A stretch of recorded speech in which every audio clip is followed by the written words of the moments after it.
Welcome back, everyone. This is Dave from Corman Productions, here to do another rewatch video of Quantum Leap, Season 2, Episode 5, titled Blind Faith, which took place on February 6, 1964, and originally aired on November 1st, 1989.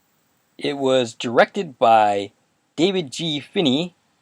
This was his only directorial credit for this series, and he only directed 5 other things, but he did serve as an associate producer on 12 projects, including, most notably, Hunter. The episode's description reads as follows. As a blind concert pianist, Sam must save his girlfriend from a serial killer despite the interference of her overbearing mother. Before going any further, I will tell you a couple of things. 1. This is not a spoiler-free video, so if you haven't watched the episode, please go and check it out, and then watch my video. Secondly, if you like this video and want to support the channel, hit me up with a like, share, comment, and please subscribe to my channel. As I've said in the past, most recently last week when I did the last video on What Price is Gloria, this episode actually holds up pretty well. And in fact, is a little bit better than I remember. It was a good idea to have Sam leap into a blind man, and it's used to pretty good effect here. Performances are pretty decent across the board, and it's just overall a very good episode. Sam leaps in, apparently, into the end of a concert, a piano concert. He's literally playing his last note, and he gets a standing ovation, which he stands up to take. He's about to walk off when his dog, his seeing eye dog, barks at him, and Sam turns to him confused, and they both cock their heads at each other. This is when Sam realizes, oh yeah, he's blind.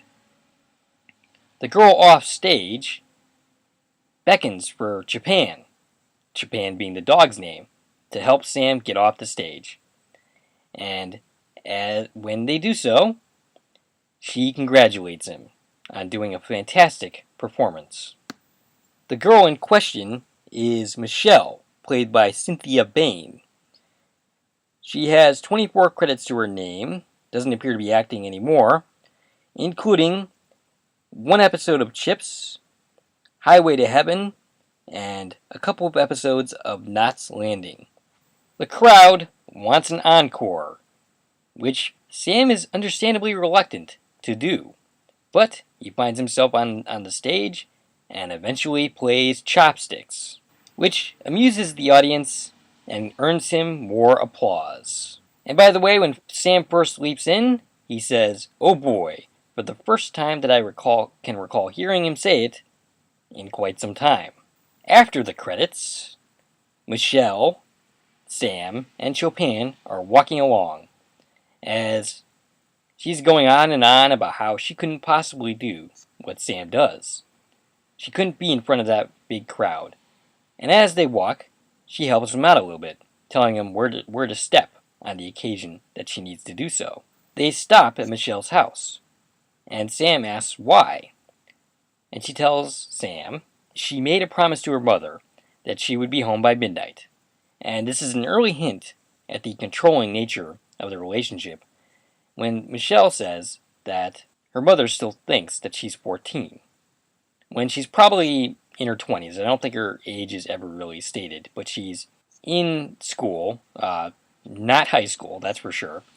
So it's safe to assume that she's around 20 years old. The house that Sam stops at is his own. She was walking him to his home, not the other way around. Anyway, there's this little strange bit where a relatively attractive woman with some dogs come out of Andrew's apartment complex, and both Sam and his dog Chopin check the lady and the dogs out. Sam and Chopin go into his apartment, and Sam spends a really long time looking at himself in the mirror, and eventually earns a bark from Chopin, who clearly knows that Sam is not his master. Enter a policeman named Peter, played by Kevin Scuzon, who has 23 credits to his name, including MacGruber, The Hand That Rocks the Cradle, and an episode of Breaking Bad. Actually, I'm sorry, it's not an episode, it's more like a mini-sode of that series. So, I can't help but notice that this guy doesn't so much as knock, as he just comes straight in. Interesting. We cut to Michelle getting off the bus to go home. She tries to sneak in, and once you know it, she's caught by her mother, played by Jennifer Rhodes. Now, the interesting thing about this character is that way back in the day, when I was younger, originally seeing this episode, it seemed like she was a very harsh character, a very unlikable character. But time and age has given me a different perspective on her. Yes, she is harsh. Yes, she is strict. And she is overprotective, and she is misguided in her actions towards her daughter, not letting her really live her life. But all of it is out of love, and all of it is because of personal pain that she experienced. She wants better for her daughter, and that's what a lot of her actions come down to in this episode. And Jennifer Rhodes, who plays her, is absolutely fantastic in this episode. She was in the movie Heathers, a regular on Charmed, which, come to think of it, I actually watched that series, so I remember her in that series, as well as Grey's Anatomy and Third Rock from the Sun. Michelle gives her cover story of having studied with her friends at the library, but as it turns out, she checked on that, so she knows she wasn't with her friends. She ends up telling the truth in a vague sort of way, that she went to a concert that she was invited to at the last minute. And we have a series of really great written lines and performed lines from Jennifer Rhodes as she goes on a tangent about how when she's no longer young and cute, when she has responsibilities because she was abandoned, it will no longer just be a concert. And eventually, after making her daughter cry, she softens her tone and lets her and us know that this is all out of love. Misguided, sure, but love nonetheless. We cut back to Sam, who can't find piano music at this person's residence, which is when Al appears at 14 minutes and 12 seconds. A curiously late appearance from Al. Chopin ends up barking at Al, because as it has been established, Al can be seen by animals. Sam ends up asking Al how exactly Andrew learns to play, and apparently he learns to play by ear. And Sam starts to get really nervous, asking if there's any chance he might leap out before the concert. And Al, looking up the information, tells him that according to Ziggy, Andrew's concert the following night was a huge success, and Sam laments it won't be now. But that's when Al discovers some disturbing information. After the concert, Michelle was strangled in Central Park, and this news does not make Chopin happy, as she whines unhappily. After a commercial break, Sam says that, hey, Andrew is blind. He can prevent anything from happening because he himself is not blind. But he also has to get through the concert, which Sam doesn't think he can do. And Al says, oh, don't worry about that. I can help you. And Sam says, oh, you're a concert pianist? And Al says, I couldn't play a piano to save my life. And Sam says, then how are you going to help me? And Al says, don't worry about it. By tomorrow night, you will give a spectacular performance. And at this point, I don't think Al has any clue how he's actually going to help Sam. He's just trying to make Sam feel like he's gonna. Sam opens the door, or rather Al does, the imaging chamber door, which is only the second time that we are seeing him do so in this series, and then exits, causing Chopin to freak out, wondering where Al went. We have a brief scene where we see the attractive woman that came out of Andrew's apartment get murdered in the park. I guess that will be the last time that we will see her for this episode. We cut to a crowd freaking out, while police officers try to keep them back.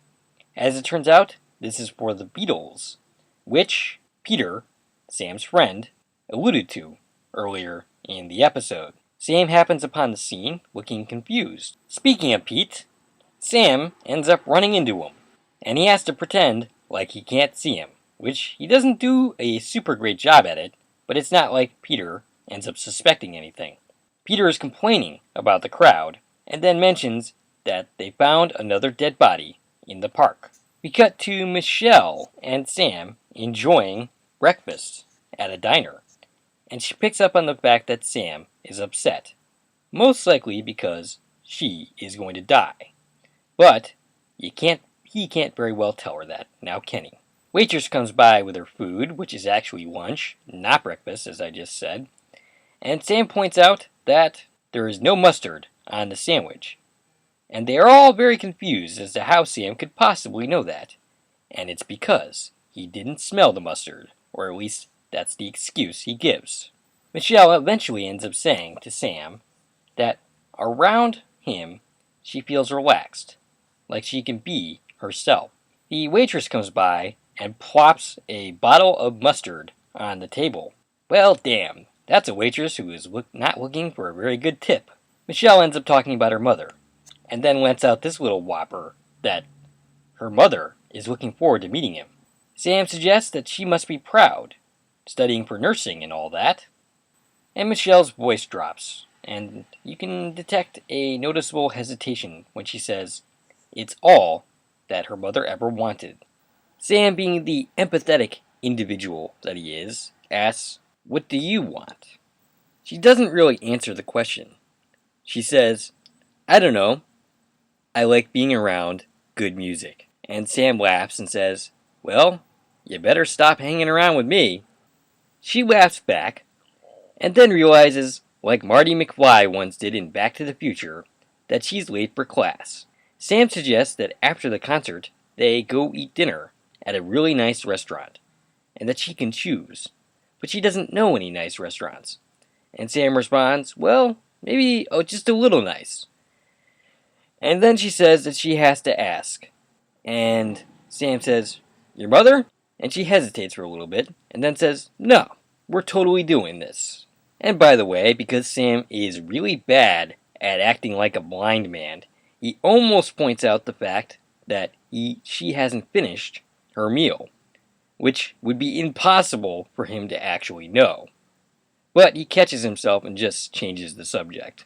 As Michelle leaves the restaurant, we see that her mother is standing and watching.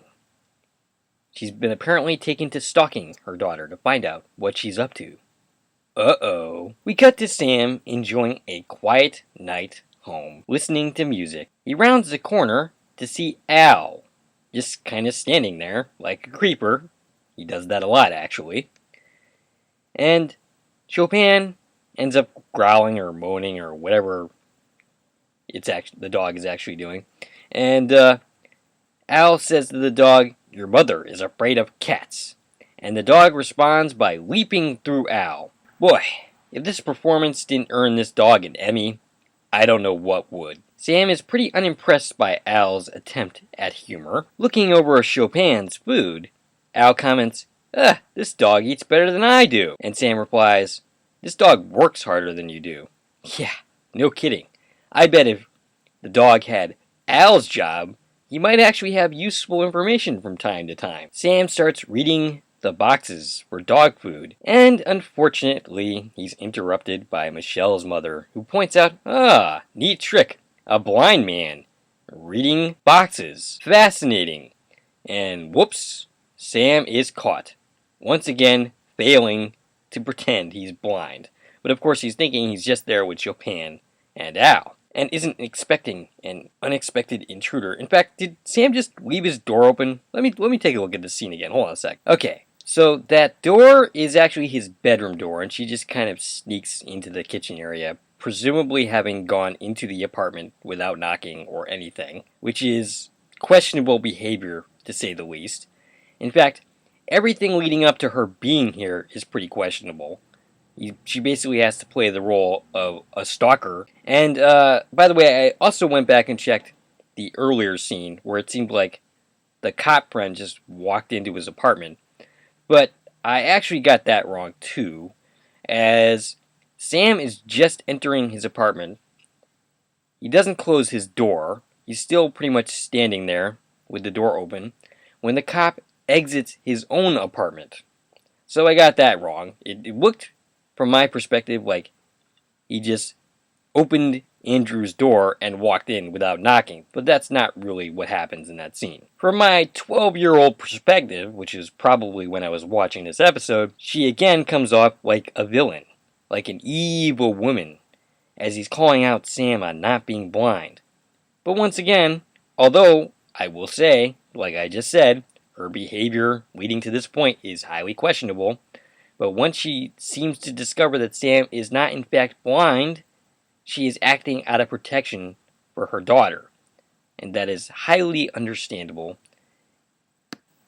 and even something she should be doing. Even though, once again, I will say she should not be here in the first place. She ends up threatening to expose him if she does not, or rather Sam does not, in fact, leave Michelle alone.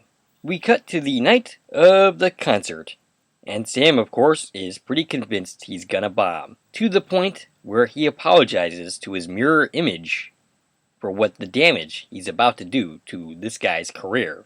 Michelle enters and says that he's gonna be great. And Sam says, "Oh, you seem pretty certain of that." And Michelle says, "Oh, that's because I have confidence in you." And Sam fires back quietly, "But not enough confidence in yourself, apparently, to tell your mother about me." To be fair, Sam, you met the woman. Would you have confidence in her that she would react well to this situation? Doubtful. Michelle says, "I was gonna tell her." And Sam replies, "But you didn't." And he does this really gently. He's not really like pressing her that hard. But Michelle gets emotional and says that he doesn't know what it's like for someone to constantly be telling them that they aren't pretty enough for others to want, that she isn't talented, and so on and so forth. And wow, that doesn't quite seem to be the message that her mother is trying to send, but it is the message that Michelle is receiving nonetheless. Sam quietly approaches her and says, "But you are pretty." And of course, Andrew doesn't have any particular way to objectively tell if she is in fact aesthetically pleasing. He could tell by touch, I suppose. But Andrew doesn't have the superficial to go upon. Andrew would enjoy her and like her and maybe even love her for what's inside, for her personality, because that's all you would have to go on. Sam, on the other hand, can objectively tell if Michelle is pretty or not, but he has to talk from Andrew's perspective. And I think that Sam would even want to do that, because he is himself not all that superficial. Michelle, during the scene, goes on to say that only an idiot would complain about her life to him, realizing that people must have said all sorts of horrible things to him during his time. And she asks how he handles that. Sam basically says that he metaphorically feels like a scientist who wants to conduct an experiment that nobody else believes in, which of course is the truth, but he's coaching it as a metaphor. And Sam tells her that you have to remind yourself that you are the only person that you should be listening to, and that you have to forget everybody else. I mean, that's kind of tough to do when the person you're trying to forget about is your own mother, but I do understand Sam's point. Michelle goes on to say that her mother worked herself to the bone to put her through medical school, and she deserves to go through with it, at the very least, that she owes her that. And Sam says, that's what your mother wants you to think. But here's the thing. You owe her your love, not your life. There's a knock at the door, a stagehand, presumably, telling him that there's 2 minutes before he's meant to go on and ruin this guy's career, at least from Sam's perspective. He's ready to go on. He's nervous because Al has yet to appear. And he says to the air, Al, please don't do this. I need you. I can't do this without you. And of course the stagehand asks, hey, who are you talking to? Who can't you go on without? And Sam covers himself by saying he can't go on without Chopin. He says, I don't know, Chopin seems a little reluctant to take me out on stage tonight. And at that prompting, Chopin does indeed take him out on the stage, to people clapping, and him getting increasingly nervous because Al still has not appeared. He sits down, and he's about to play Chopsticks, when Al appears to tell him he can do better than that. He brings him a music stand, with of course music on it, for his eyes only. He told him not to worry.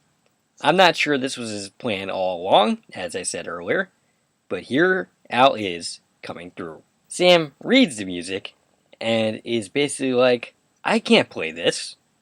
And Al says, sure you can. Try it. And Sam continues to hesitate.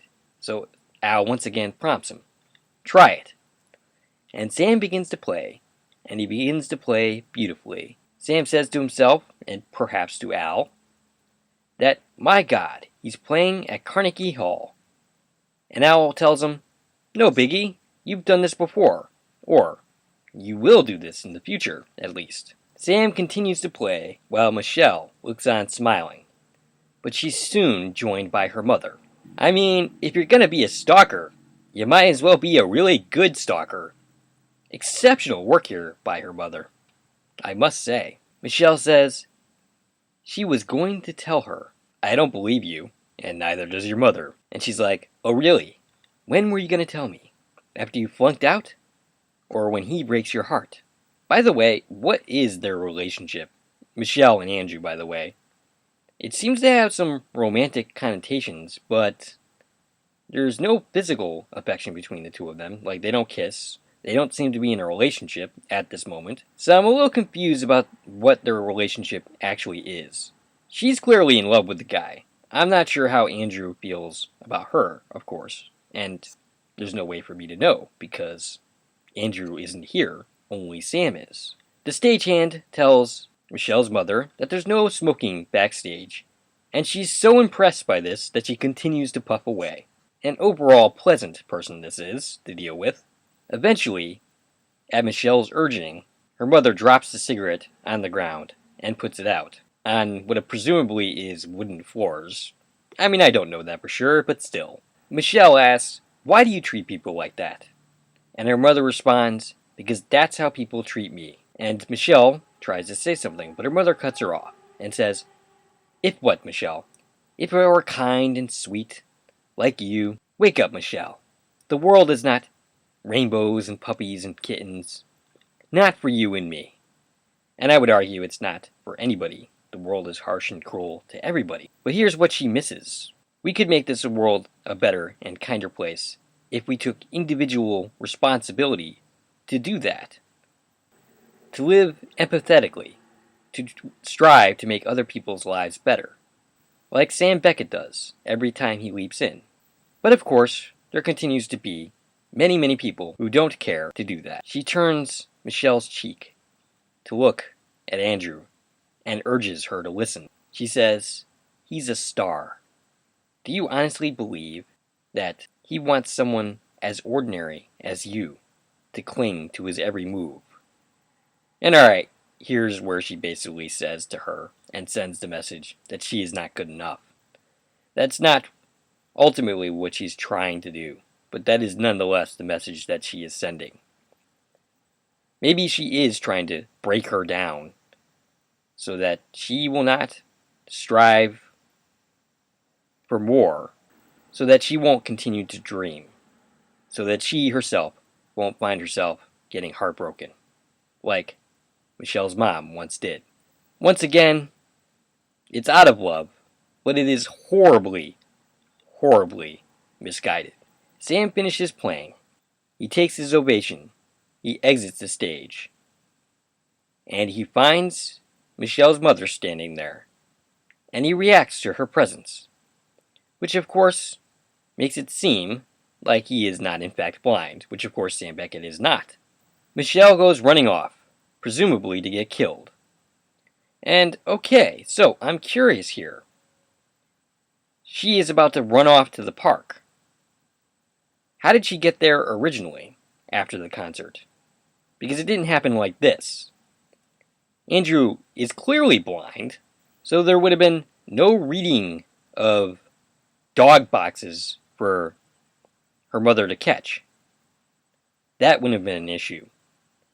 And Andrew wouldn't have walked off that stage to be like, oh, hey, Michelle's mom. So this makes me wonder if this is another case of the color of truth, where Sam inadvertently changes events to make something bad happen.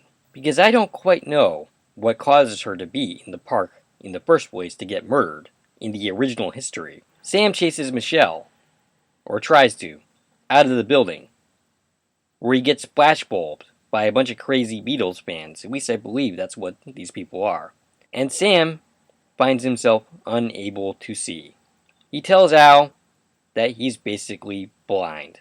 And I actually love this twist at the end here, where Sam is in a situation where he literally can't see, and suddenly has to play the actual blind man to prevent Michelle from getting murdered, with the help of Chopin, and of course Al. When we come back from commercial break, Al and Sam are trying to get through the park with the help of Chopin. Michelle is running in the park when she encounters a serial killer, all dressed in black. She makes a run for it, but the killer catches up with her, starts strangling the life out of her, but Michelle has something pointy in her purse. She quickly stabs the man with it, which gives her enough time to get away from the man. Michelle runs into Pete, and she hugs him in relief. But then she realizes that he is in fact the killer. She screams, which is enough for Sam and Chopin and Al to locate her. Chopin goes after the killer, Pete, and starts attacking him. Chopin is the one who saved the day in this episode. Sam, with Al's help, gets Pete handcuffed, and then we cut to the police, putting Pete in the car.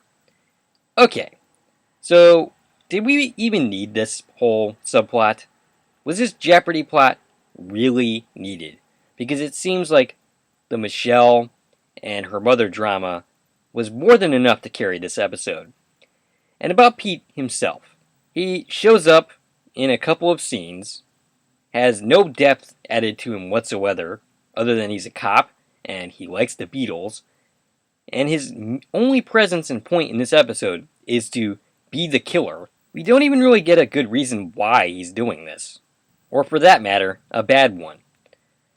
So if I were to redo this episode, I would just get rid of this Jeopardy subplot altogether, and basically just focus on the drama between Michelle and her mom, which is where the real drama is, and find some other way to wrap up this plot. I guess the idea here is that we need a Jeopardy subplot to add suspense to this episode. But is suspense really needed? We cut to Sam and Michelle on the bench, and Mrs. Stevens is reading Sam the riot act, saying, "Hey, this never would have happened if you had stayed away from my daughter." Maybe. And Michelle points out the fact that Sam saved her life. And Mrs. Stevens fires back with, "How could you love a man whose entire identity is a lie?" And they give her the cover story, that Sam smelled her perfume, and that's why he knew that she was there. She lights a match and then sticks it in Sam's face. He, of course, doesn't react. While he's not totally blind, he's blind enough that he will not react to having something shoved in his face, which makes Mrs. Stevens realize that he is, in fact, blind. She walks away, upset, and Michelle follows. Al makes a comment, and Sam realizes that he's about to see, or starting to be able to see, Al again. And Bakula, by the way, is great in both the scene where this initially happened and his relief now that his eyes are starting to come back to normal. But the job is not yet done. Sam puts back on the glasses and approaches Michelle and Mrs. Stevens. Mrs. Stevens quietly says, "Stay away from us." And Sam says, "If that's what Michelle wants." And Mrs. Stevens says, "She doesn't know what she wants." And Sam fires back, "Because you've made all her decisions for her, based on your life and your problems." And Mrs. Stevens seems confused by this. "My problems?" she says. "Yeah, your problems. Because Michelle didn't have a husband that left her with a little girl to raise on her own."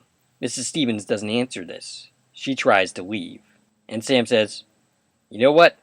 Michelle loves you, so she will probably leave if you tell her to. She will sacrifice herself to satisfy your anger. Is that what you want?" Michelle says, or rather, Mrs. Stevens says, that she loves her, and that she wants her to have better than she did. And Sam points out, but it's a smothering love, choking the life out of her just as much as Pete was. "And you won't?" Mrs. Stevens asks. And Sam replies, "I hope not. Because, of course, this is not a promise that Sam can keep.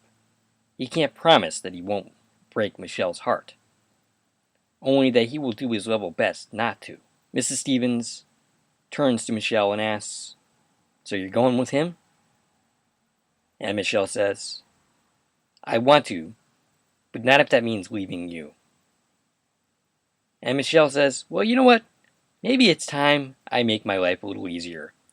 Why should I spend all hours of my life worrying about you? I have a life of my own, you know." And Michelle agrees, through tears and laughter. Agreeing with her, of course. Her life isn't over. Not by a long shot. She can still live it too. This turnaround seems a little bit quick for my tastes, but at the same time it kind of works for me. Well done by all three performers here. Michelle and her mother embrace. And Al says to Sam, "A job well done." And Sam leaps. Well, you can usually tell my opinion of an episode by the length of my video. I mean, at the same time, if it's a really bad episode and I want to tear it apart, I might have a long video as well. But I rather enjoyed this episode. It holds up. It's still pretty darn good. Great performance all the way around, particularly from the guest cast. Of course, Scott Bakula and Dean Stockwell are their usual great selves. So upon rewatch, this one holds up pretty darn well. Next up is Good Morning Peoria, another classic episode of the series, and I'm pretty convinced that it holds up well without even watching the episode again. But we shall see when I talk about it next week. Anyway, that's all I got for this video. If you like this video and want to support the channel, there are a number of ways to do so. You can follow me on Twitter at Core Productions. You can join my Corman Productions Facebook page. You can buy something from the Corman Productions store on Zazzle. You can buy me a copy, which is a new way to support content creators such as myself. And of course, you can like, share, and comment on this video. This is Dave from Corman Productions, signing off.